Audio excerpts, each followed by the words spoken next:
Well, I have to figure out how to do a thing that I've never done before. So let's just dive into it.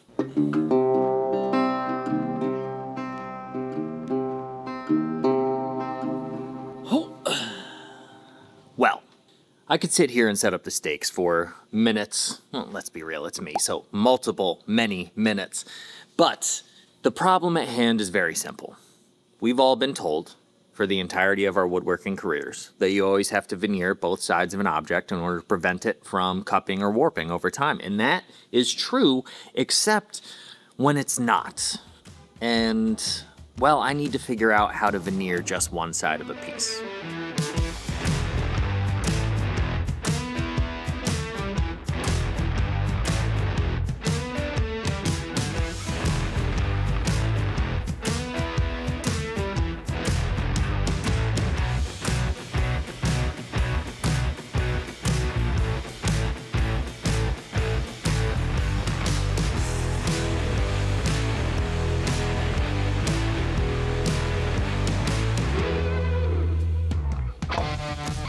So here's the sitch.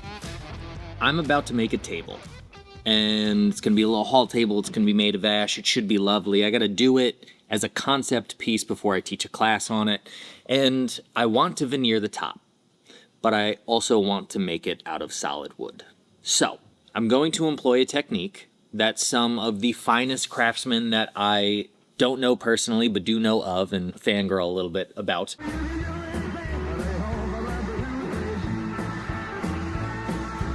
have used many a time, which is to say taking a solid piece of wood and veneering over the top, but I'm only going to veneer one side of it.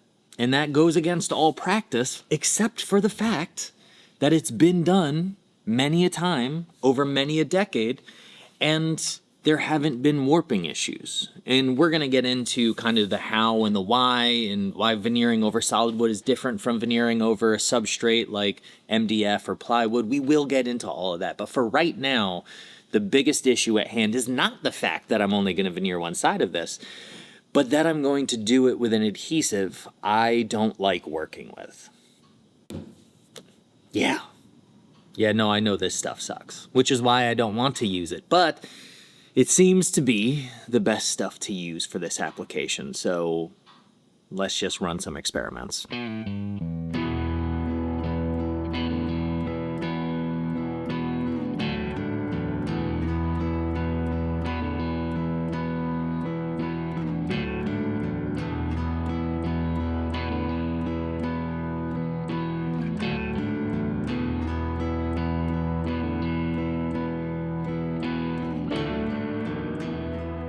So let's dive into the first question, which is, why am I using a urethane glue? Why am I experimenting with this adhesive that not only have I not used before, but I have outrightly said that I do not care for because it's messy, it expands, it can bond to a urethane bag if you have one like I do. So what's the point?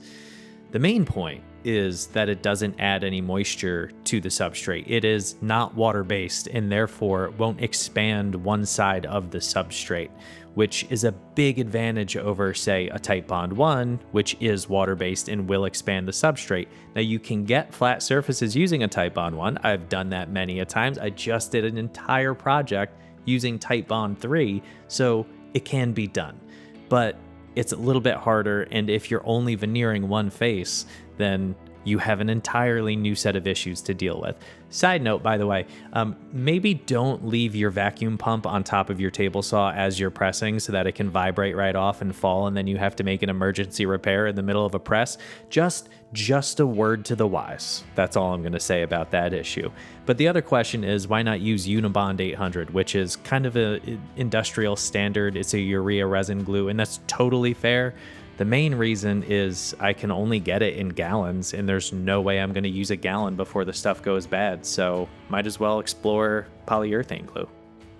I feel like I probably that up somehow. Why do you test, sir? That is why you run tests. I think I maybe starved the joint. Because, like, I didn't know how much to use. I don't see any foam on here. I usually leave the work in the bag for 6 or more hours. 6 hours? Ron, why did you say that? Why? There's no way you're leaving it in there for 6 hours. Generally speaking, it takes 4 to 6 hours to dry or be ready for a second coat. Boy, that escalated quickly. So after my little mini temper tantrum there, I realized, well, of course I got it wrong because I don't know what I'm doing. So I made a phone call to somebody who does know what they're doing to get a little bit more advice. Great googly moogly, polyurethane glue sucks and I never should have used it. I need to call Paul. I'm just a good science boy who likes to make things out of wood. Oh, somebody's calling. This is Paul. Did you know I have a PhD? Buddy boy, either you are a liar or I screwed the pooch, and urethane glue sucks either way, so what did I do wrong? Well, listen, buddy, I don't want to blow your mind hole too hard, but basically, the polymerization and cross-linking of the adhesive matrix within the vacuum environment of the bag press are critical for achieving optimal bond strength. The rate of moisture diffusion and solvent evaporation, coupled with compression forces exerted by atmospheric pressure, dictate the open and closed assembly times. So, leave it in the bag longer. Yeah, that's what I just said. So, it is an hour and 45 minutes into pressing those sample panels. And as you saw a little bit, the center of the veneers are holding to the panels. There is stick there, but it feels the way like, I don't even know really. It feels like the way like TB1 starts to tack up and you can get a little bit of a stringiness in there right now. So what's interesting to me, I'll play whatever clips are applicable from that conversation I just had with my buddy Paul, who co-hosted the podcast. You should go listen to that. In conversations with Larissa and with Paul, it seems as though most people are keeping those urethane glues in the bag for somewhere in the range of 6 to 8 hours. It's been in there for 90 minutes. So obviously that would be an issue. What's interesting to me is in the Craft of Veneering, the book by Craig Thibodeau, it says that like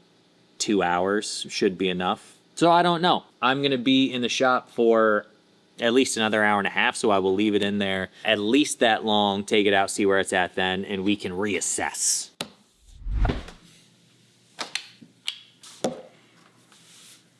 I use the crap out of my earbuds.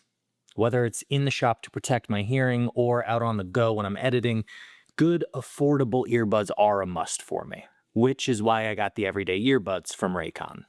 Look, I'll be honest with you. I've been wearing Raycon's everyday earbuds for about 2 weeks now, and they are fantastic. The active noise cancellation on these bad boys is excellent, letting me avoid distractions when I need to focus, like right now. I'm currently editing this on an airplane and can drown out all the background noise to focus on my work, even in this environment. And their latest model is better than ever, with multi-point connectivity that lets me pair with 2 devices at once. Gone are the days of pairing with my laptop to edit, then having to turn off the Bluetooth to pair with my phone to take a 30-second phone call just to reverse all over again. First world problems, I know, but still, it's annoying. So if you want comfortable, affordable earbuds that you can wear in the shop every day, go to buyraycon.com/ENCurtis to get 20% off the everyday earbuds from Raycon. So go buy yourself something pretty without breaking the bank, and thanks to Raycon for sponsoring this week's video. Take 2.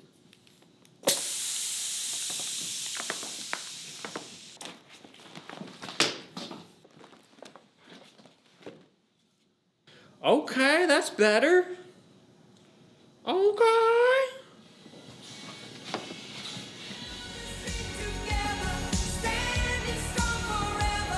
Let's go into the vid.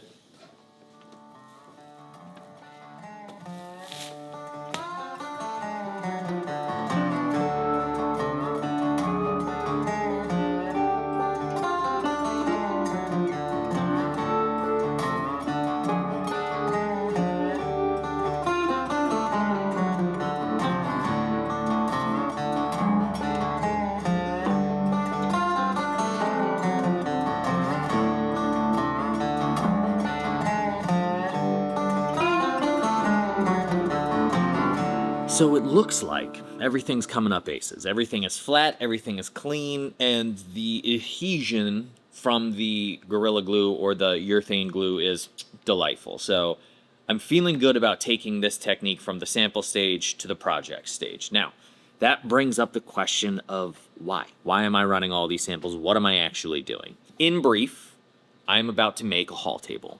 And I am, if you know anything about me, if you watched any of my videos, I am very particular about grain orientation, especially on the top of a table, because that is the thing. That's the whole game. So I have some material on hand, and I am not thrilled about the grain orientation of said material. I don't think I can get anything good and interesting and kind of quiet and aesthetically pleasing. So what I decided I wanted to do is I have a little bit of spare veneer from a project I have coming up, and I'm going to steal a couple of sheets from that and use it on this.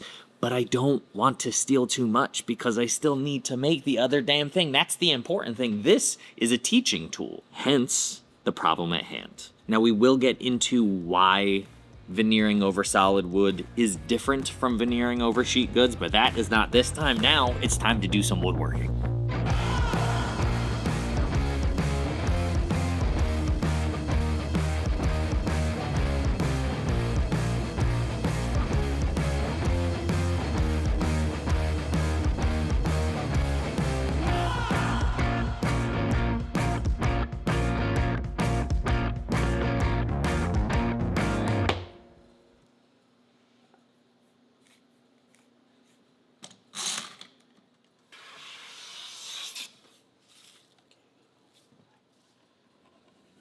Now, as much as I want to sit here and listen to these shop sounds as well, we do have to talk about why I chose to veneer over solid wood rather than an MDF or a plywood or some other dimensionally stable substrate. And the reason is kind of twofold. First and foremost, the piece that I'm making, this haul table, really isn't a veneered piece. I know I'm veneering a surface, but it's not a piece about veneering. It's a solid wood table that I just happen to not like the grain orientation for the top material that I have. So I'm altering that material. It wouldn't be any different than if I just did a large number of laminations, kind of the rip and flip technique, if you're familiar with that, in order to reorient the grain. It's kind of in that vein.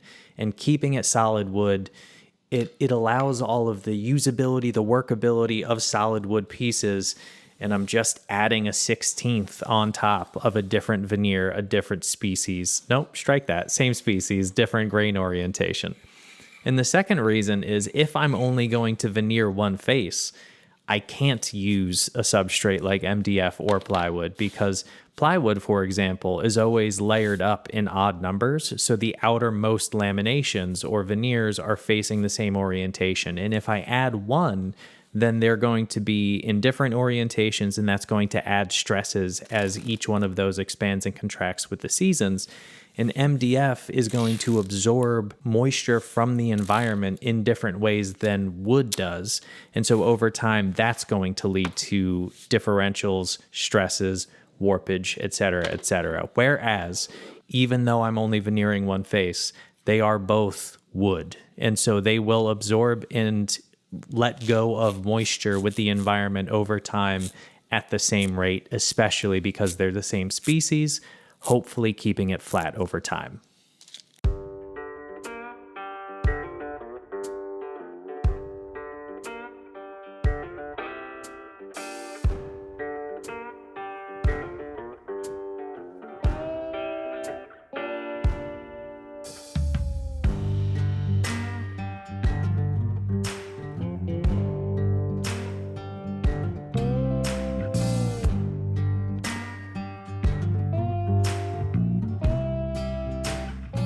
You know, it's rare that I get in here early enough to get like a proper true sunrise, but you gotta appreciate the small things sometimes, you know?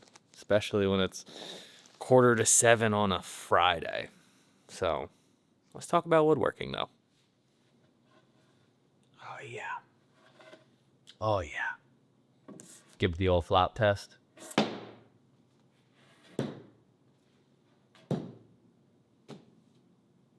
That's how you know it's flat.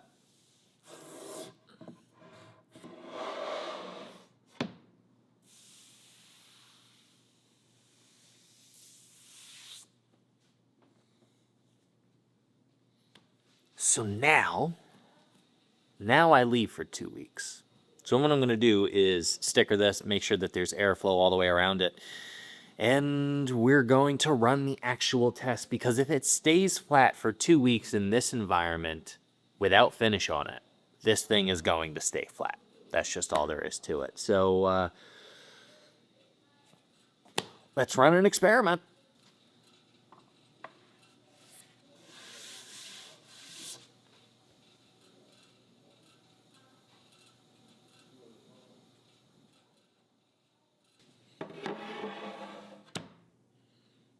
Still sounds pretty flat.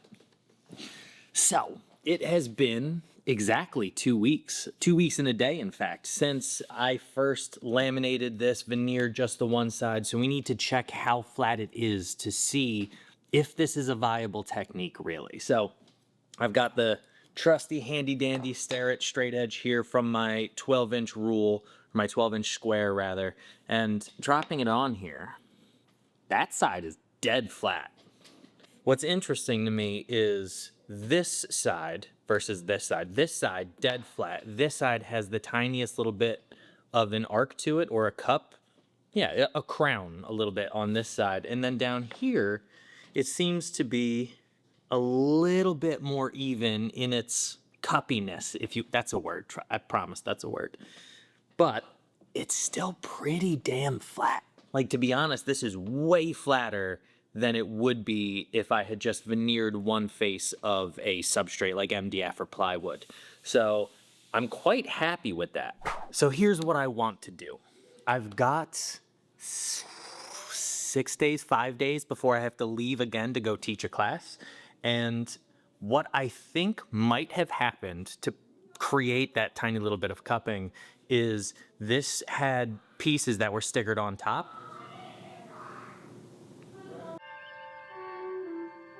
There's some things going on downstairs, but we're going to talk over it. This had pieces that were stickered on top of this, limiting the airflow. And I covered it all with a blanket to try to create a micro environment, but that blanket didn't go all the way to the ground. And so there was airflow underneath to this side.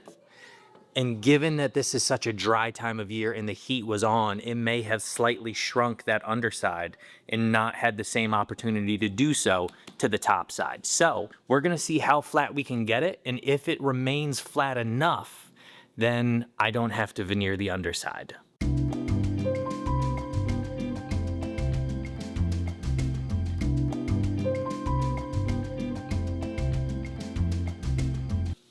Well, it's been about a week, and it's time to check what we're working with.